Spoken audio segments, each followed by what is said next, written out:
I have no class. I got to put on my peepers. I can't see what's going on here.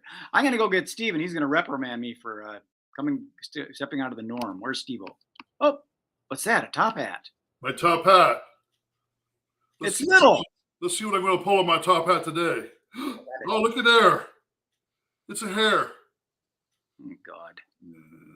You've been doing that for a while, it looks like. Got that right. So you've been working in your shop making magic tricks today. Well, you know what it is? A few years ago, several years ago, actually, I put together a lecture for magicians on creating new ideas. And I made a video series. There's like 3 or 4 videos. And then I have a workbook. And in fact, it's available on my website, Magic to Motivate. And I used to sell it for like $27. And now I'm on my website. If you go there, you can choose whatever you want to give me down to $3. And I'll send you the videos and the workbook. But the thing about it is we as magicians consume so much magic and ideas. And back when I had a TV show, every week I had to come up with some new magic, So I've been blessed to be inspired to create new ideas, and so what you're going to see today is an idea that I came up with, and I'll kind of go through the process about how I did that. And so I'm offering to my fellow magicians who have been nothing wrong with doing the same tricks over and over and over again. But when you want something different and you want a new idea, I was just telling you that I was just asked to do a wacky science school show, and I'm thinking, do I want to do this or not? And for the amount of money they were going to pay me, I said, sure, I want to do it. Yes, I have a wacky science magic show. So I've already got a list of things I'm going to be doing. It's not for another month yet. But well, you got to just get creative. And there's no reason why someone can't go buy a temple screen and support the magic, the stores, and then rebuild one that looks more with your theme or your thing. Oh, yeah. There's so many effects that you could, you could make your own change bag out of something else, like a paper sack, Yeah. Change bag. In my lecture, I talk about that most magicians go to the magic store for new ideas, and I offer several ideas of where to go to get new ideas for your magic that have nothing to do with the magic shop. I've got a great place to go. Huh? I got a great place to go. Where's that? Right there. Well, you're right. If you know those old tricks that are on that website, it gives you a place to leap from, and you do what they call adaptation. So you adapt an idea. It may not be a brand new idea, but you adapt it. In fact, that's exactly what I did on that website. Is an old trick called the Buddha Money Mystery Papers, or I call it the folding papers. Right. You fold the papers. Well, I took that concept when I was hired by Atlantic Records to do a promotion for the band In Excess. They had an album called Disappear, and they hired me as a magician to go into the radio stations and to promote that album. And we were talking years ago, obviously. And I used the principle of the Buddha papers as to how to make their poster change. I took their poster out of the CD, and I showed them the poster, folded up, waved my magic wand, and when I opened it back up, the poster of the band, the guys in the band vanished. And they loved it. In fact, Atlantic Records said, you got to show this to the band. And so when they were on tour, I was supposed to go and meet them backstage, but they got sick that week and they couldn't do the concert, so I didn't get to do it.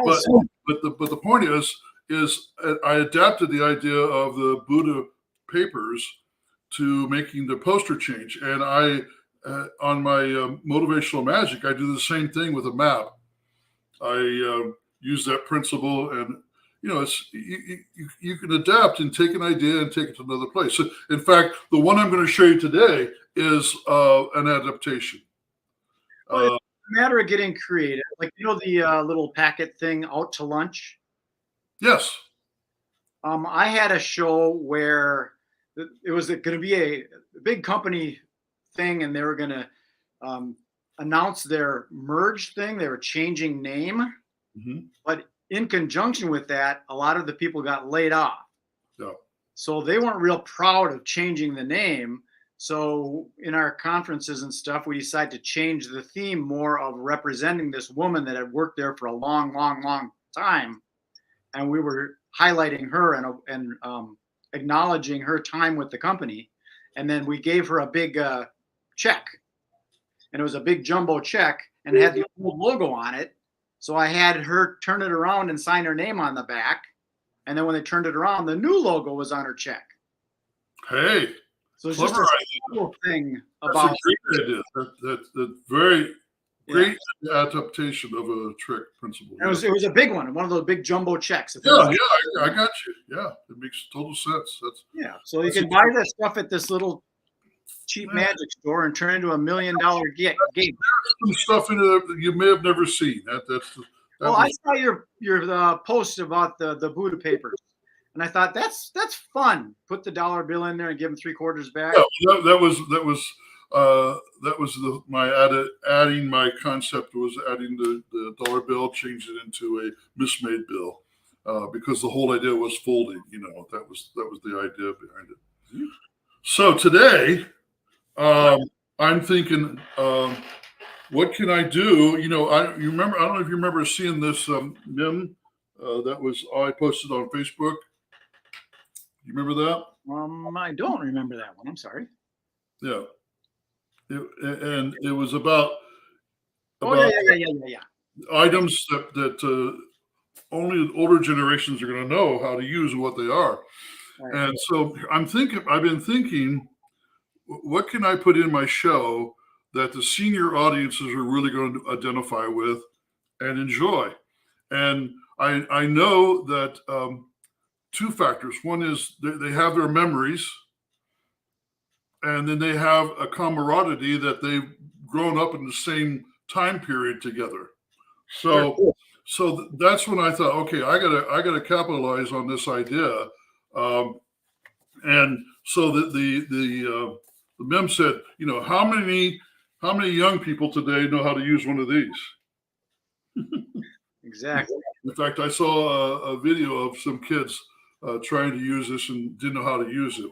And then the next question was, how many young people today can read what's on this clock? Because they're used to digital, it's an analog type clock. Yeah. Right. So, and then I would say, and how many of you can read the instructions or read this? That looks like scribbling. You'd be surprised. These young people are lost, when it comes to Never this. seen it. Yeah. Yeah. And then the next thing was, how many of you know what this is? A TV set, right? Yeah. And how do you change the channel?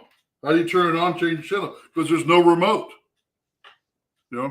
So basically, what I'm going to do is I do my first senior show since I've made this tomorrow, and so I'm going to put this in my program and get them talking with me. And so I go through these cards here, and then I say, okay, how many of you remember watching TV when you were in the 50s, when you were just a kid, and having to change the channels, with all this? In fact, I usually the kids are the channel changers, Right. The kid would go change the channel.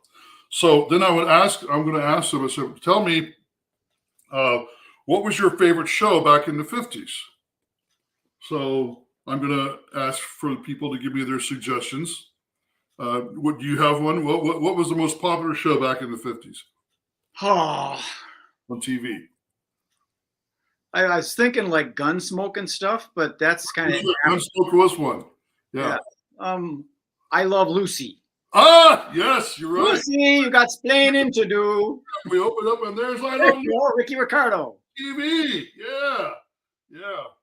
Exactly. Of course, if you want to change the channel, now what's on? Let's check it. Who's that guy? Jackie Gleason. The Honeymooners. Remember? Yeah, Jackie Gleason. Remember the Honeymooners? Yes. Yeah. So those are a couple of the top TV shows during the 50s. There were several others like The Lone Ranger, Gunsmoke, Dragnet, Lassie. In fact, The Lone Ranger started in 1949 before I was even born, So, and I didn't know that some of these shows were that old. I Love Lucy started in 1951, and the Honeymooners was in 1955. Wow. So anyway, so this is how you change the channel. You had to go up and manually change the channel if you wanted to change it to another station. All right, did I get all that? Yeah, I got it all. Okay. The only problem is, if you left the TV on in the 50s, they go off the air, didn't they? Remember this? Yep. At midnight. Yeah. Oh, yeah. Right after the Yeah, national anthem. the Honeymooners is gone, and I Love Lucy is gone, and you had to wait till the next day to be able to watch more TV. So basically, what this trick is that it's I Love Lucy with with the what do they call that? Test pattern. Yeah, thank you. Yeah, right. The test pattern, and so I put that together for them. And it's not a wow trick, but the idea was to get them to thinking and to talk among themselves about when they were young. So I'm going to ask for suggestions and what their favorite TV. I think working for a seniors audience, anything like that will bring them back to something they remember, the old days. It doesn't necessarily need to be magical, but it does have them go, you know what? I really enjoyed that presentation. Right. Well, I bring up my personal story, which is the day I saw my first magician at my school in 1963, and that was November 22nd, and that was the day President Kennedy was shot. They had a magician perform at my school, so I tell that story in my programs, and they all remember that day and where they were and what happened because that was a day in history, and so that gives me an opportunity to bring that up. Now, I definitely stay away from politics or anything that's a moral subject. So more of the bits of history and novel things like the TV shows and so forth. Like anything that you do and you want to do some music to it, you do some of that nostalgic music, and that's going to bring people back. I haven't done anything with music right now for my senior shows. I don't bring music to my senior show programs, but I know some of our members do, and they usually play music from the. Of course, the funny thing about it is you think, well, what kind of music would old people want to watch? And you're going, big band? No. These people are used to listening to the Mamas and the Papas and Frank Sinatra? The Beatles, huh? Frank Sinatra, perhaps? Maybe Frank Sinatra and Elvis, yeah, right. So, well, it's kind of interesting because I'm 65, and you're right. My music was the Beatles. Yeah, I was thinking more my mom's music way back. Yeah, right. I know, and you have to realize these people that you're performing for in senior audiences today grew up in the 50s and 60s, so that's the kind of music they relate to. I mean, I love big band music, but that was not where their heart is, per se. Sure. So, Chicago, Led Zeppelin. Right. Yeah. So maybe my next trick will be something to do with the Beatles. I don't know. We'll wait and see. Could you do a linking ring routine to Stairway to Heaven?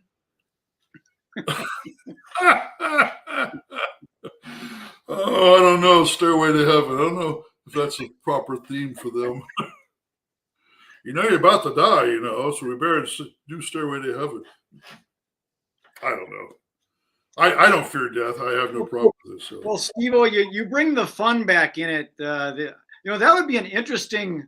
I'm not going to say a lecture, but you know how some of these places have like crafting events. It would be interesting to take some old classics and then give people freaking paper grocery bags and pieces of cardboard and some duct tape and a scissors and say, make a temple screen. Oh, you're talking about for magicians. You lost me. Yeah. An event. In fact, that's a great idea. If you're local magic club, we used to do a thing at my club. I was a president for Ring 10 in Indianapolis for 10 years. And one of the things we did every year is we had what was called brown bag night. And you brought a trick and you put it in a brown bag and you put a number on it. We numbered them all, and we had a drawing, and you got to pick your number, pick up your bag. You had to open it up and learn the trick that was in there. If you didn't know it, you had to learn the trick, inside that.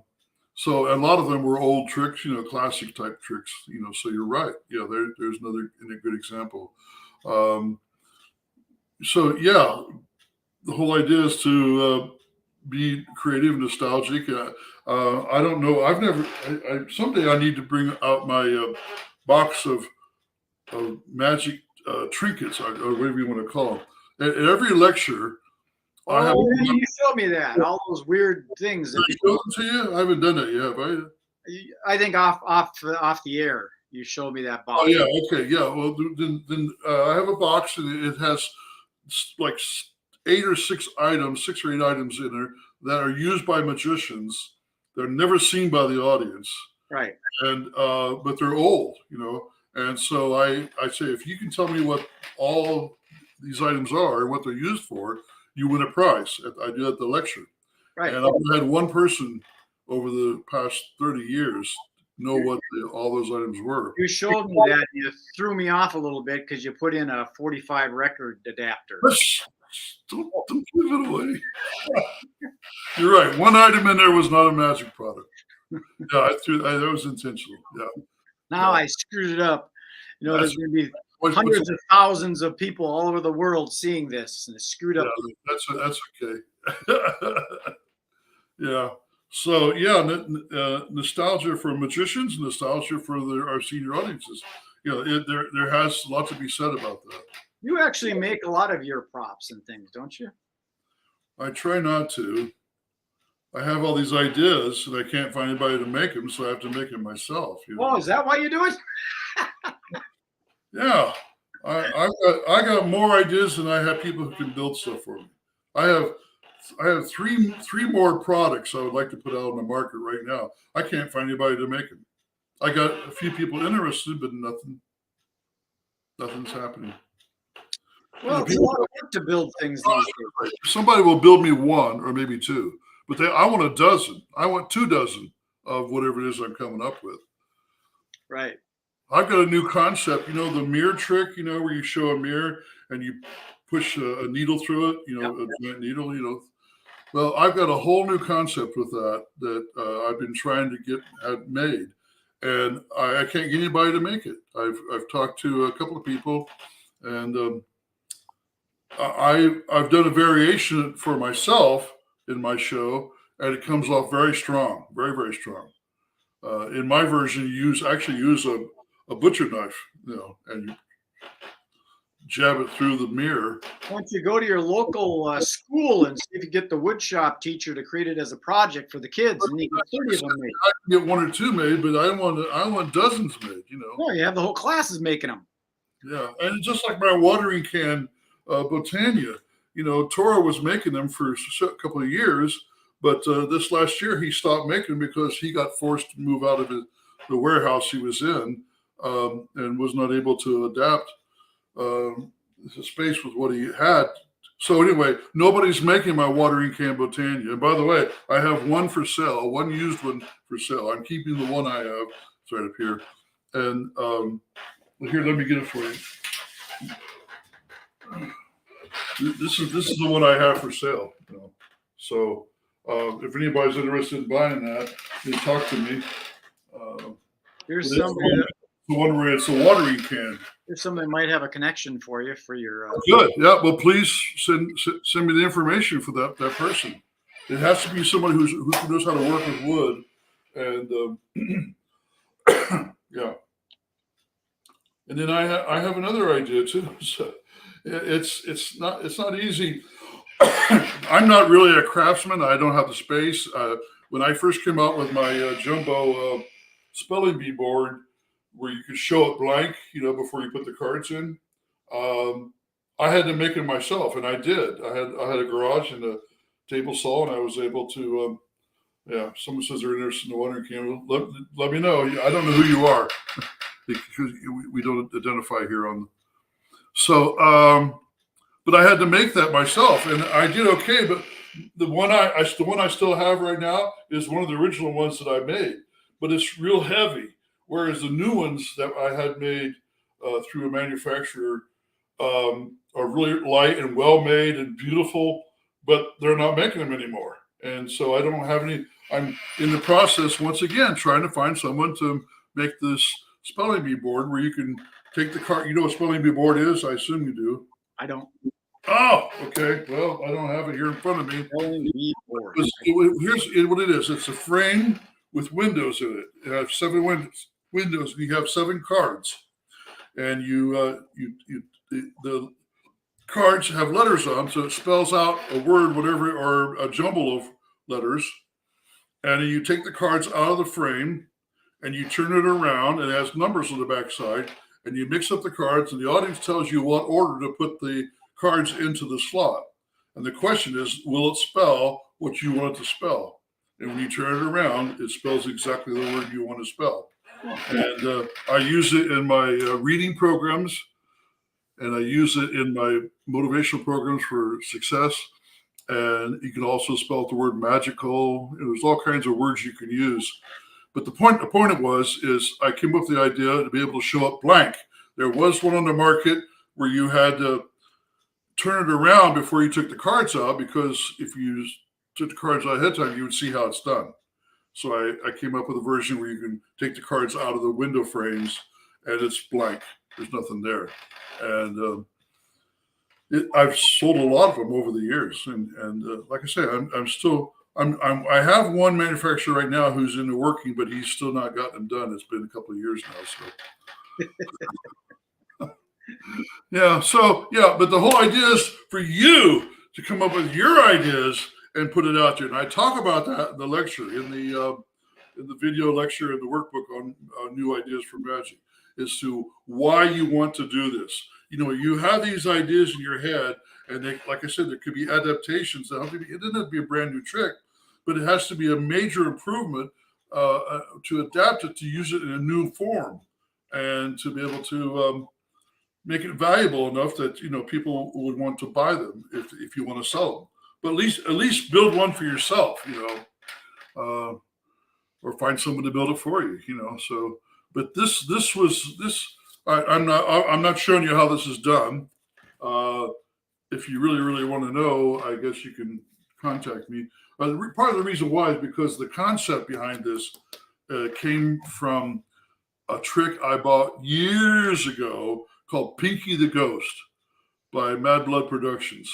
And I love that trick. I performed that trick a lot. It was the same type of thing. I have a folder just like this with a haunted house with a ghost inside of it. And he'd change colors when you flip it over. And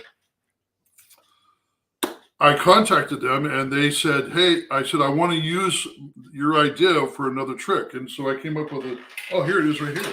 I came up with a gospel version of that trick. I didn't plan on showing this to you, but here it is. This was my original gospel version of the trick. It was called In the Fire. And you showed Meshach, Shadrach, and Abednego in here, and they were in the fiery furnace. And when they opened it up, there was a fourth person in there with them, according to the story in the Bible. And they were free. They were free from the ropes. They were not burning up. So the question was, who was it that was with them, in there? And some people say it was Jesus, So I made that years ago and used it in my gospel programs. And I ended up selling this trick to Doc Haley with Doc Haley Magic, Gospel Magic. So, but Mad Blood gave me permission to make this and to put that out. So I'm using the same concept, as you can see, with the TV thing. So, Got it. There you go. I know that I'm not the only one thinking this stuff, guys. And I talk about in the lecture the benefits of why you want to do this. And I'm welcoming anybody to put out there within our group or anywhere in magic, your ideas. I found out a long time ago, the more I give away, the more I get back. Well, especially in this giant global world, the idea, I mean, I live in Fridley, Minnesota, which is a suburb of Minneapolis. I'll bet there's nobody on here right now that's from my area. So who cares? I can go do the blue and gold banquets using the same thing, and it's not going to affect your market in Florida. Big world. Yeah, I'm competition or sharing ideas is first you have to ask yourself the question: where do these ideas come from? They come from the universe and the ether out there, and they're floating around. They're just waiting for someone to open up and absorb the idea. And a lot of us get ideas, but we don't do anything with them. So the object is to do something with your ideas. Those are the people who benefit from them the most. Sometimes you can capitalize them. Sometimes you can sell your ideas. I have several. I love it when I get a check in the mail from somebody who has used an idea of mine. I didn't build it. They just honored the fact that it was my idea, and they send me a check. I worked out an agreement with them. Yeah, the royalties kind of thing. Yes, that's right. So it is it's residual income. Yeah. Good enough. So anyway, I hope to inspire our members with this the TV thing here, because this is something that they can relate to. And speaking of that, if any of the members on here that are listening, it looks like we got a few here. If you got something that you want us to talk about, we'll do some research and give you our opinion of it. Or if you want to come on and give the opinion of it, that could work too. So we're always looking for new ideas to innovate.